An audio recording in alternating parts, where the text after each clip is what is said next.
জন, সেটা হচ্ছে বিশ্ব নবী দুনিয়ায় আসার আগেও তিনি নবী ছিলেন, ছিলেন না? দুনিয়া সৃষ্টি করার আগেও আল্লাহর নবী নবী ছিলেন। সাইয়েদনা আদমকে দুনিয়ায় পাঠানোর আগেও তিনি নবী ছিলেন। নবুয়ত স্বীকৃতি দেওয়ার আগেও তিনি নবী ছিলেন। কিন্তু 40 বছর পর্যন্ত আল্লাহ তাকে নবী হিসাবে স্বীকৃতি দেন নাই। আল্লাহর নবীকে নবী হিসাবে স্বীকৃতি দেওয়া হয়েছে, নবী হিসাবে স্বীকৃতি পেয়েছেন 40 বছর বয়সে। এবার একটি প্রশ্ন এখানে থেকে যায়, তিনি যদি পূর্ব থেকেই নবী থাকেন তাহলে নবুয়তের স্বীকৃতি তো আগেই দিয়ে দিতে পারতেন, 40 বছর বয়সে কেন দিয়েছেন? প্রশ্নটা বুঝাইতে পারি নাই? নবুয়তের স্বীকৃতি 40 বছর বয়সে আল্লাহ কেন দান করেছিলেন, আগে কেন দিলেন না? এর দুইটা উত্তর আমরা জানতে পারি। একটা হলো, নবুয়তের স্বীকৃতি দেওয়ার আগে তাকে নবী হিসাবে মানুষের সামনে আল্লাহ পাক রব্বুল আলামিন প্রমাণিত করতে চেয়েছিলেন। তাকে নেতা হিসাবে মানুষের সামনে উপস্থাপন করার আগেই নেতা নেতৃত্ব দেওয়ার যত প্রকার গুণাগুণ থাকতে পারে সমস্ত প্রকার গুণ আর যোগ্যতা আল্লাহ তার হাবিবের ভিতরে সমাহার ঘটিয়েছিলেন। সুবহানাল্লাহ। তার মানে হলো, তিনি যে নবী, নবী হওয়ার যে সকল লক্ষণ গুণাগুণ এবং বৈশিষ্ট্য থাকা প্রয়োজন, ওই সকল বৈশিষ্ট্যগুলি আগে তিনি নবীকে মানুষের সামনে উপস্থাপন করেছেন। নেতা হওয়ার আগে নেতৃত্বের যোগ্যতা অর্জন করা প্রয়োজন। আল্লাহ পাক রব্বুল আলামিন নবুয়তের প্রমাণ হিসেবে 40 বছর পর্যন্ত বিশ্ব নবীকে মানুষের সামনে উপস্থাপন করেছেন। বিশ্ব নবী দুনিয়ায় আসার পরে আমি গত জুমায় বলেছিলাম, তিনি আল্লাহর শুকরিয়া আদায় করেছিলেন আকাশের দিকে হাত তুলে। আসমানের চাঁদটা বিশ্ব নবীর সাথে খেলা করত। তো এই যে বিশ্ব নবী দুনিয়ায় আসার পর থেকে এই যে আলৌকিকতা, যে কাজগুলি দুনিয়ার কোনো মানুষের পক্ষে করা সম্ভব না, এটা রাসূলের সাথে ঘটেছে। এর মাধ্যমে আল্লাহ প্রমাণ করলেন তিনি হলেন নবী। তো নবীকে নবী হিসাবে স্বীকৃতি দেওয়ার আগেই তিনি যে নবী, এর প্রমাণ জাতির সামনে আল্লাহ তুলে ধরেছেন। এখান থেকে আমরা যে বিষয়টা জানতে পারি, কেউ নেতা দাবি করলেই নেতা হয়ে যেতে পারে না। টাকার জোরে নেতা দাবি করে বলছে, নেতা হয়ে যেতে পারে না। বরং নেতা হওয়ার জন্য ন্যূনতম যোগ্যতা তার প্রকাশ করতে হয়, জাতির সামনে তুলে ধরতে হয়। আল্লাহু আকবার। সম্মানিত হাজিরিন, দ্বিতীয় নম্বর উত্তর হলো, বিশ্বনবীর জন্ম থেকে নিয়ে মৃত্যু পর্যন্ত এবং জন্ম থেকে নিয়ে নবুয়ত পর্যন্ত এবং নবুয়ত প্রাপ্তি থেকে নিয়ে মৃত্যু পর্যন্ত, এই দুইটা অধ্যায়ে রাসূলের কাজ করছেন একটাই। জীবনের নবুয়ত পাওয়ার আগে তিনি যে কাজ করছেন, নবুয়ত পাওয়ার পরেও সেই কাজ করছেন, শুধু উপকরণ পরিবর্তন হয়েছে। নবুয়তের আগে তিনি এক জিনিস, একরকম উপকরণ দিয়ে তিনি কাজ করেছেন, নবুয়তের পরে অন্য ভিন্ন উপকরণ দিয়ে তিনি কাজ করেছেন। তার কাজ কি? আল্লাহ রাব্বুল আলামিন মানুষগুলিকে আল্লাহর পথের সন্ধান দেওয়া, অন্ধকারাচ্ছন্ন মানুষগুলিকে আলোর সন্ধান দেওয়া, এই তন্ত্র মন্ত্রের সমাজকে ভেঙে আল্লাহর রাজ প্রতিষ্ঠা করা। তিনি নবুয়তের আগেও এই সমাজকে ভেঙে একটি সুন্দর, শান্তিপূর্ণ, শৃঙ্খল একটি সমাজ প্রতিষ্ঠা করতে চেয়েছিলেন।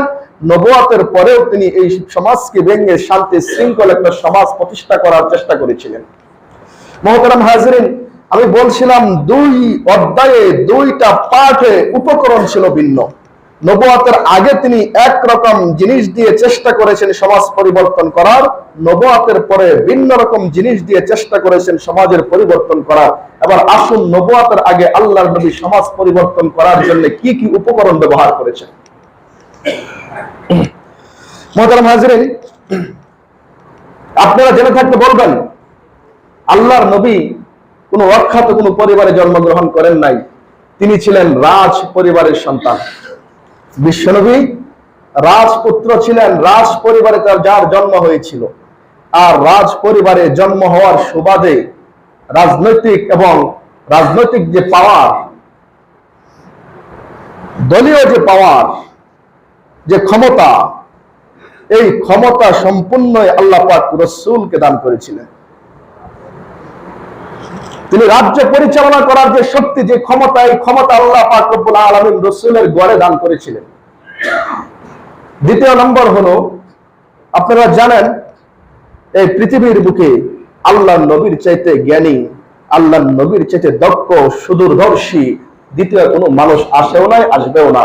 আল্লাহ রাসূল নিজেই বলেছেন, উতীতু ইলমান আউয়ালিন ওয়াল আখিরিন, আউয়ালিন এবং আখিরিনের সমস্ত প্রকার জ্ঞানের সমাহার আল্লাহ আমার ভিতরে ঘটিয়েছেন। সুবহানাল্লাহ।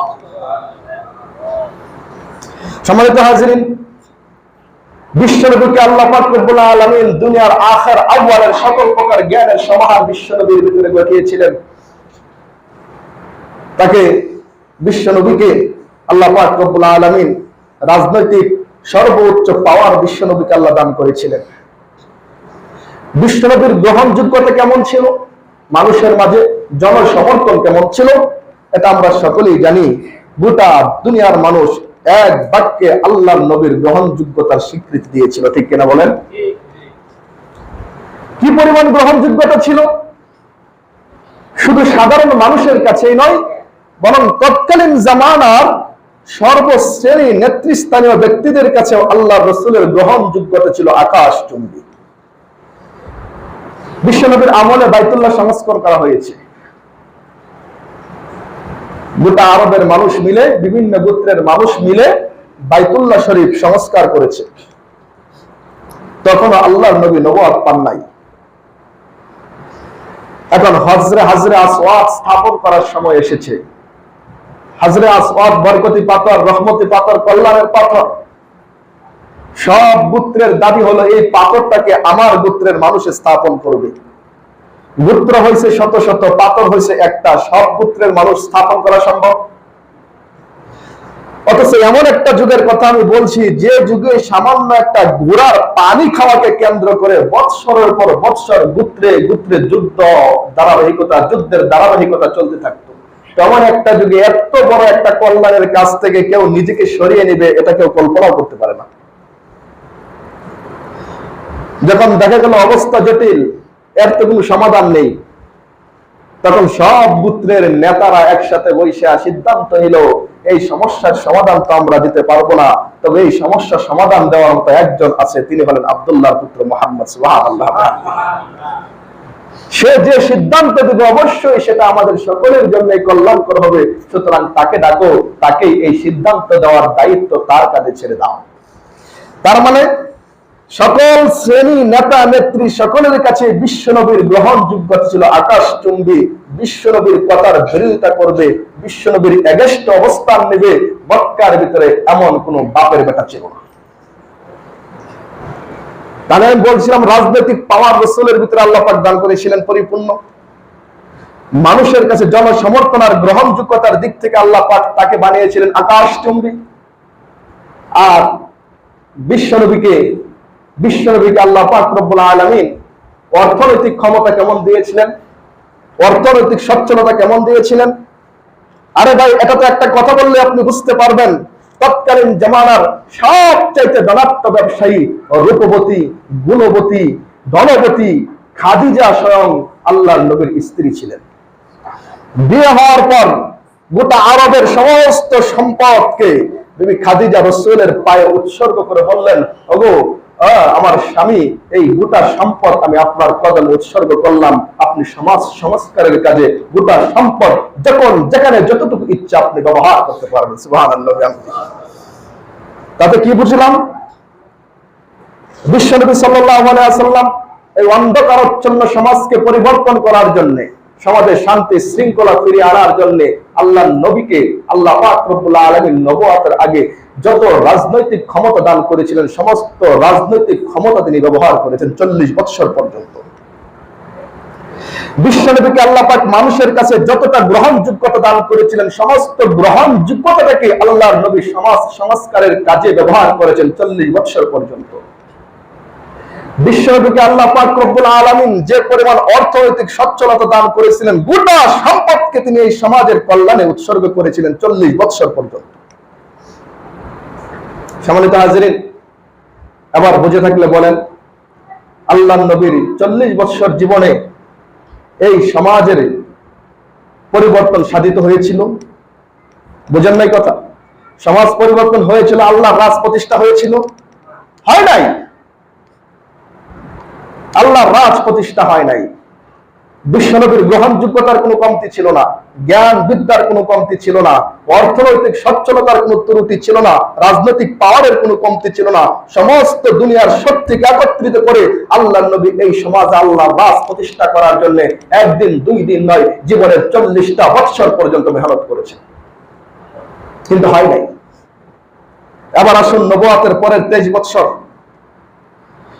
নবুয়াত প্রাপ্তির পরে বিশ্বনবীর আকাশচুম্বী যে গ্রহণযোগ্যতা ছিল, সেটা হিংসার বশবর্তী হয়ে হোক, ক্ষমতার লোভেই হোক, অথবা সন্দেহের বশবর্তী হয়ে হোক, বিশ্বনবীর প্রতি মানুষের যে গ্রহণযোগ্যতা ছিল, মানুষগুলি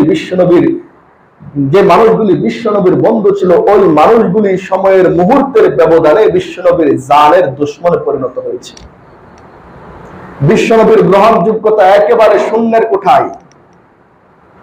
এবার বিশ্বনবীকে গ্রহণযোগ্যতা গ্রহণ করবে তো দূরের কথা, বরং বিশ্বনবীকে হত্যা করার চক্রান্ত চলে, বিশ্বনবীকে হত্যা করার ষড়যন্ত্র চলে। বিশ্বনবীর উপর কোরআন নাজিল হয়েছে।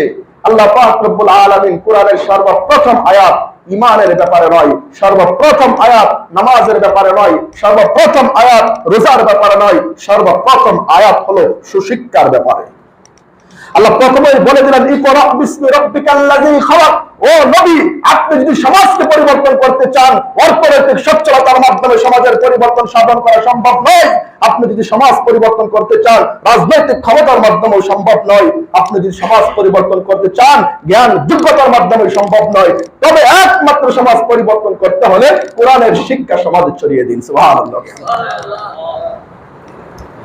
এবার দুর্নীতিবাজ যারা, তারা দেখলো কোরআন তো সাধারণ কোনো গ্রন্থ নয়, কোরআন তো এমন এক গ্রন্থ, এই গ্রন্থের শিক্ষা যে ব্যক্তি অর্জন করে সেই ব্যক্তি আদর্শবান নৈতিক মানুষ হয়ে যায়। কোরআন তো এমন এক ফুরকানের নাম, এমন এক পরশ পাথরের নাম, এই পরশ পাথরের মাধ্যমে দুর্নীতিবাজদের মুখোশ উন্মোচন করা যায়। সুতরাং যদি কোরআনের শিক্ষা সমাজে ছড়িয়ে পড়ে, তাহলে তো আমাদের দুর্নীতির কথা মানুষই জেনে যাবে। কোরআনের শিক্ষা সমাজে ছড়িয়ে পড়ে, তাহলে বিজাতীয় হুকুমত প্রতিষ্ঠা করা সম্ভব হবে না। কোরআনের শিক্ষা বন্ধ করার জন্য কোরআন ওয়ালাদের গলায় পাশের রশি ঝুলেছে। কোরআনের শিক্ষা বন্ধ করার জন্য কোরআন ওয়ালাদের দেহ থেকে মাথাকে বিচ্ছিন্ন করা হয়েছে। কোরআনের শিক্ষা বন্ধ করার জন্য যুগের শ্রেষ্ঠ আলেমদেরকে জেলখানায় বন্দী করে বিভিন্ন ধরনের অপবাদ লাগানো হয়েছে। কিন্তু ভাই, কোরআনের শিক্ষাটা কি করে বন্ধ হবে? কোরআন তো এমন এক প্রদীপ, আপনি যদি একবার নিভিয়ে দিতে চান, আল্লাহ 1000 বার এটাকে প্রজ্বলিত করে দেয়। একবার বন্ধ করবেন, 1000 বার প্রজ্বলিত হবে। তবে মোহতারাম হাজিরিন, এবার দেখা গেল বিশ্বনবী যখনই কোরআনের শিক্ষা, কোরআনের দাওয়াত পৌঁছে দিলেন, সঙ্গে সঙ্গে গোটা বিশ্বের মানুষ বিশ্বনবীর জানের দুশমন হয়ে গেল। রাসূলের রাজনৈতিক পাওয়ার, নবুয়ত প্রাপ্তির কয়েক বছরের মাথায় রাসূলের একমাত্র প্রটোকল যিনি দিতেন, চাচা আবু তালেব। চাচা দুনিয়া থেকে বিদায় হয়ে গেলেন, তার পরিবার থেকে আল্লাহর নবীকে বয়কট করা হয়েছে।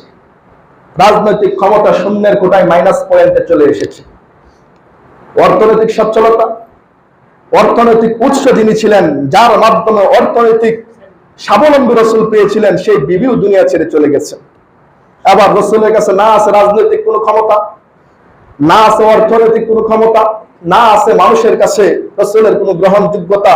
রাসূলের কাছে দুনিয়ার যত শক্তি আছে, সমস্ত শক্তি আল্লাহ ছিনিয়ে নিলেন। শুধুমাত্র তখন রাসূলকে আল্লাহ একটা শক্তি দান করলেন, সেই শক্তিটা হলো কোরআনের শক্তি। শক্তিটা কিসের শক্তি বলেন? জোরে বলেন, কিসের শক্তি? কোরআনের শক্তি। নবুয়তের আগে বিশ্বনবীর কাছে কোরআনের শক্তি ছিল না, কিন্তু দুনিয়ার সব শক্তি রাসূলকে আল্লাহ দান করেছিলেন। নবুয়তের পরে রাসূলের কাছে দুনিয়ার কোনো শক্তি নাই, শুধু কোরআনের শক্তি আছে। নবুয়তের আগে রাসূলের কাজ ছিল সমাজ সংস্কার করা, নবুয়তের পরে রাসূলের কাজ হলো সমাজ সংস্কার করা। নবুয়তের আগে 40 বছর দুনিয়ার সমস্ত শক্তি একত্রিত করে আল্লাহর নবী যে সমাজকে পরিবর্তন করতে চেয়েছিলেন কিন্তু পারেন নাই, সেই একই কাজ নবুয়তের পরে মাত্র 23 বছরে দুনিয়ার পুরো শক্তি না, শুধু মাত্র কোরআনের শক্তির মাধ্যমে শুধু সমাজ আর ব্যক্তি নয়, পরিবার আর রাষ্ট্র নয়, বরং গোটা পৃথিবীর ভিতরে শান্তির সুবাতাস প্রবাহিত হয়েছে মাত্র কোরআনের মাধ্যমে। আপনারা মনে হয় আমার কথা বুঝেন না, আমার কথা কি বুঝেন? হ্যাঁ, আপনার ধর্মের গ্রন্থ দিয়ে এই সমাজ নয়, এই পৃথিবী পরিবর্তন হয়েছিল। এটা কি আমাদের গৌরবের বিষয় নয়?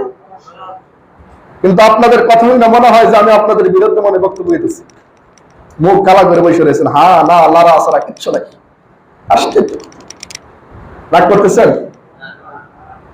আল্লাহ বুঝাইলেন, হে দুনিয়ার মানুষ, যদি তোমার ব্যক্তি জীবনের পরিবর্তন চাও, তোমার পারিবারিক জীবনে শান্তি চাও, তোমার সমাজের পরিবর্তন চাও, তোমার রাষ্ট্রকে শান্তি শৃঙ্খলা ফিরিয়ে আনতে চাও, তাহলে অর্থনৈতিক স্বাবলম্বী হলেই পারবা না, জ্ঞান যোগ্যতা হলেই পারবা না, রাজনৈতিক ক্ষমতা থাকলেই পারবা না, কখনোই সম্ভব নয়। তবে তোমার কাছে যদি কিচ্ছু না থাকে আর আল্লাহর কোরআন থাকে, তাহলে এক কোরআনের মাধ্যমে শুধু সমাজ আর ব্যক্তি নয়, গোটা পৃথিবী পরিবর্তন করা সম্ভব।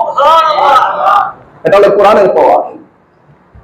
তাই বলছিলাম, রসুলকে নবুয়তের স্বীকৃতি দেন নাই মানুষকে এই জিনিস বোঝানোর জন্য। রসুলের যোগ্যতা কম ছিল না, সমস্ত কিছু দিয়ে যেহেতু রসুল সমাজের পরিবর্তন পারে নাই, তুমিও কোনোদিন পারবে না কোরআনের শক্তি ছাড়া। আর কোরআনের শক্তির মাধ্যমে যেহেতু দুনিয়া রসুল পরিবর্তন করে দিয়েছে, সুতরাং দুনিয়াতে যদি কোনো ব্যক্তি পরিবর্তন আনতে চায়, আল্লাহর রাজ প্রতিষ্ঠা করতে চায়, তাহলে অবশ্যই তাকে কোরআনের শিক্ষা সমাজের দ্বারে দ্বারে মানুষের কাছে কাছে পৌঁছে দিতে হবে।